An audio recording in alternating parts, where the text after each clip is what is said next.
جی، سوالات میں ہمارے پاس اگلا سوال ہے کہ بیری کے پتوں سے جادو کا علاج کیسے کیا جاتا ہے؟ اس کے بارے میں 1-2 دفعہ پہلے بھی بتایا، میں تھوڑا تفصیل سے بتا دیتا ہوں۔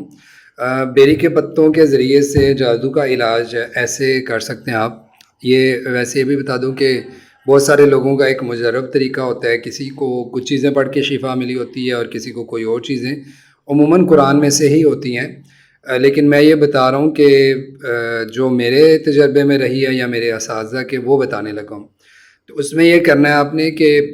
ایک جگ میں پانی لے لیں، ٹھیک ہے، اور اس میں 7 بیری کے پتے جو ہیں وہ ان کو یا تو کوٹ لیں، وہ ہاون دستہ ہوتا ہے نا، دوری ڈنڈا جس کو بولتے ہیں، تو اس میں ڈال کے تھوڑی اس کو ضرب لگا کے یا گھول لیں اس کو۔ تو وہ جو ہے نا کوٹنے کے بعد آپ اس کو پانی کے اندر ملا دیں، یا پھر یہ بھی طریقہ ہے کہ آپ پتوں کو ہاتھ میں پکڑے اور ایسے جیسے بالکل تروڑ مروڑ دیتے ہیں نا، تو چھوٹے چھوٹے پیس کر کے تو وہ ایک جگ کے اندر ڈال دیں۔ بوائل نہیں کرنا ان کو، بعض لوگ اس کو بوائل کرنے لگ جاتے ہیں، تو بوائل نہیں کرنا، وہ جگ کے اندر ڈال دیں، اس کا تھوڑا اثر نکلنے دے پانی کا نا، پانی کے اندر ان پتوں کا۔ تو پھر یہ ہے کہ آپ نے اس کے اوپر سورۃ فاتحہ پڑھنی ہے 3 دفعہ، آیت الکرسی 3 دفعہ پڑھنی ہے، اور سورۃ فلق ناس 3 دفعہ پڑھنی ہے، اور سورہ بقرہ کی آخری 2 آیتیں 3 دفعہ پڑھنی ہیں۔ اگر کسی کو جناتی اثرات ہیں تو وہ سورۃ طارق بھی پڑھ لے 3 دفعہ، یا سورۃ صافات کی پہلی 10 آیتیں، یہ جو ہے نا اس میں ایڈ کر لیں۔ اب کرنا کیا ہے کہ آپ نے وہ جگ کا جو پانی ہے نا، 1 گلاس پینے کے لیے نکال لینا ہے، اور باقی جو پانی ہے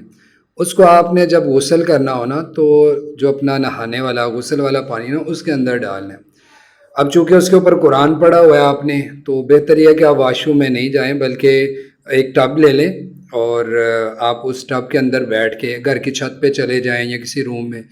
تو اپنے اوپر ڈالیں، پھر وہ واپس ٹب کے اندر ہی گر جائے گا، یا چھت پہ بھی گر جائے گا تو کوئی مسئلہ نہیں ہے۔ احمد بن حنبل رحمہ اللہ کے بارے میں ہے کہ وہ جب کسی پینے کے لیے پانی دم کرتے تھے نا، تو دم کیا ہوا پانی وہ آدھا پی لیتے تھے، اور آدھا پانی جو ہے وہ اپنے سر پہ ڈال لیا کرتے تھے۔ تو اب ظاہری بات ہے، جب سر پہ ڈالیں گے تو ڈیفینیٹلی وہ نیچے بھی گرے گا، یعنی زمین پہ بھی، تو دم کیا ہوا پانی اگر زمین پہ گر جاتا ہے یا اس طرح تو کوئی حرج والی بات نہیں ہے۔ اچھا، ابن بطال رحمہ اللہ نے بھی یہ طریقہ بتایا ہے۔ تو خیر، آپ وہ پانی جو ہے نا اپنے جسم پہ جو ڈالنا ہے اس کا کرنا کیا کہ ٹب کے اندر جو ڈالنا ہے، تو جتنا پانی جسم پہ ڈالنا ہے نا اس میں وہ جگ والا پانی ڈال دیں، تو اس کو اپنے اوپر ڈالیں بار بار نا پانی کو، بعد میں وہ ٹب والا پانی جو ہے چھت پہ گرا دیں، چاہے آپ نہر میں یا کہیں آبادی سے ہٹ کے کوئی جگہ ہو نا، یا ایسی جگہ جو ویران ہے تو وہاں پہ وہ پانی ڈال دیں۔ تو یہ عمل جو ہے نا 3 دن تک کر لیں، تو یہ جناتی اور جادو کے جو اثرات ہوتے ہیں ان کو ضائع کرنے کے لیے بہت اچھا عمل ہے۔ آپ کو شاید اندازہ نہیں ہوگا کہ بیری کے پتے جو ہیں وہ کیوں استعمال کیے جاتے ہیں،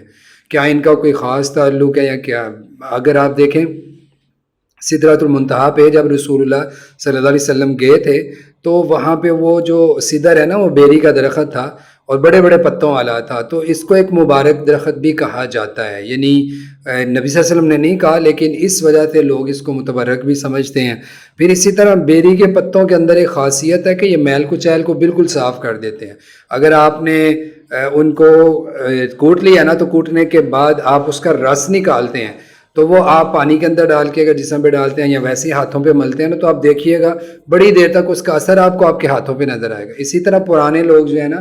اکثر بوڑھے بتاتے ہیں کہ وہ اپنے وقت میں بالوں کی عورتیں کیئر کرنے کے لیے بیری کے پتے جو ہے نا ان کا وہ رس نکال کے تو اس کے ساتھ اپنے بالوں کو دھویا کرتی تھی۔ اسی طرح جو جنات ہیں نا ان کا ایک تعلق ہے انسان کی باڈی کے ساتھ، کہ جو لوگ گندے رہتے ہیں یا بدبو آتی ہے ان پہ ان کے اکثر اثرات ہوتے ہیں۔ تو بیری کے پتے سے جب آپ غسل کریں گے، مردے کو کیوں نہلاتے ہیں اس کے ساتھ؟ اس لیے کہ وہ میل کچیل کو بالکل پاک کر دیتا ہے۔ تو میت کو جب آپ نے دفن کرنا ہے تو اللہ کے ہاں اس کو بھیجنے سے پہلے اپنی طرف سے انسان کوشش کرتا ہے کہ میل کچیل اتر جائے۔ تو یعنی یہ بھی ایک وجہ ہے، جو ظاہری بات ہے سنت ہے، اس میں بہت ساری چیزیں ہیں جو ہماری سمجھ میں نہیں بھی ہیں لیکن ہم نے کرنی ہے۔ لیکن اغلب خیال یہ ہے کہ صفائی بہت زیادہ کرتا ہے یہ بیری کے پتوں والا ملا ہوا پانی، تو اس لیے تو جسمانی بھی فائدے ہیں، بالوں کے لیے بھی اچھا ہے، یعنی سر پہ بھی ڈال سکتے ہیں۔ بعض لوگ ڈرتے ہیں کہ پتہ نہیں بیری کے پتوں والا پانی سر پہ ڈالنا ہے یا نہیں ڈالنا۔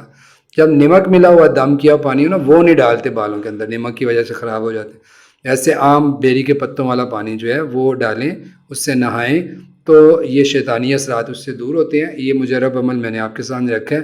اللہ تعالی ہم سب کے حامی و ناصر ہوں۔